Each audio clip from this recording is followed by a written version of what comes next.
કતારગામની ચૂંટણી હું નાનો હતો 2-2.5 વર્ષનો ત્યારે મારા મમ્મી અને પપ્પા બે અલગ થઈ ગયા બરાબર. એટલે હું જે ટીંબી ગામ કહું છું એ મારું મોસાળ છે.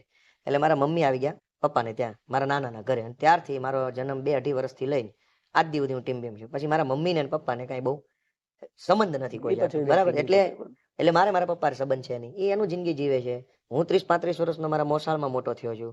એટલે બીજો કોઈ વ્યવહાર કાંઈ મારે છે નહીં. એટલે દર ચૂંટણીમાં ભાજપ આ વાતનો ઇસ્યુ બનાવે અને આના બાપારે કાંઈ મેળ નથી.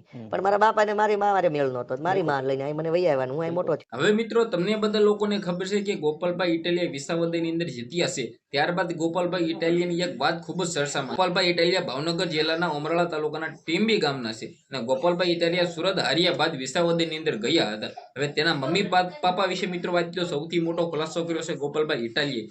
તમને બધા લોકોને ખબર છે કે વિસાવદરની અંદર ચૂંટણી બાદ મિત્રો જીત્યા બાદ ગોપાલભાઈ ઇટાલિયાએ એવું કહ્યું છે કે મારા પપ્પા નોખા રહેશે, મારી બા નોખા રહેશે. મારી બાને મિત્રો વાત કીધું મારા પપ્પાએ કઈક ઝઘડાને લીધે મિત્રો વાત કીધું અલગ થઈ ગયા હતા અને પોતે મિત્રો વાત કીધું ગોપાલભાઈ ઇટાલિયા તેના મામાના ઘરે મોટા થયા છે એવું મિત્રો ગોપાલભાઈ ઇટાલિયાએ કહ્યું છે. ગોપાલભાઈ ઇટાલિયા તેના મામાના ઘરે મોટા થયા છતાં ક્યાં છે અને તમે ભાઈ તમારા ઘરે છો તોય તમે કઈ ન કરી શકતા. જે આ મિત્રો વાત કીધો ગોપાલભાઈ ઇટાલિયા માટે એક સારી એવી લાઈક અને વિડીયોને બંને એટલો શેર કરીને કમેન્ટ કરવાનું ભૂલતા નહીં અને સબસ્ક્રાઇબ તો અવશ્ય કરજો. હજુ તો શરૂઆત છે, આપણે આ ચેનલની અંદર ઘણા બધા વિડીયો લાવવાના છે.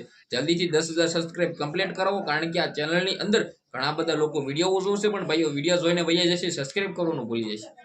ખાસ કરીને વિડીયો બને એટલું શેર કરીને એક સબસ્ક્રાઇબ અવશ્ય કરવાનું ભૂલતા નહીં, કારણ કે ગોપાલભાઈ ઇટાલિયાના હજી તો ઘણા બધા વિડીયો આપણે લાવવાના છે. ગોપાલભાઈ ઇટાલિયાના આવરણ ટાઈમની અંદર તમને લોકોને ખબર છે કે વિસાવદરની અંદર વિકાસ પણ કરશે. બિલકુલ ભાઈ ગોપાલભાઈ ઇટાલિયા વિકાસ કરશે અને કરશે ત્યારે જોઈએ જેવું થશે. ખાસ કરીને મિત્રો વાત કીધું ગોપાલભાઈ ઇટાલિયા જે વિકાસ કરી રહ્યા છે, ગોપાલભાઈ મને લાગે છે કે વિકાસ કરશે જ તે. બાકી તમારા આના વિશે શું કહું છે વિડીયોને બંને એટલો શેર કરીને એક સારી એવી કમેન્ટ કરી દેજો.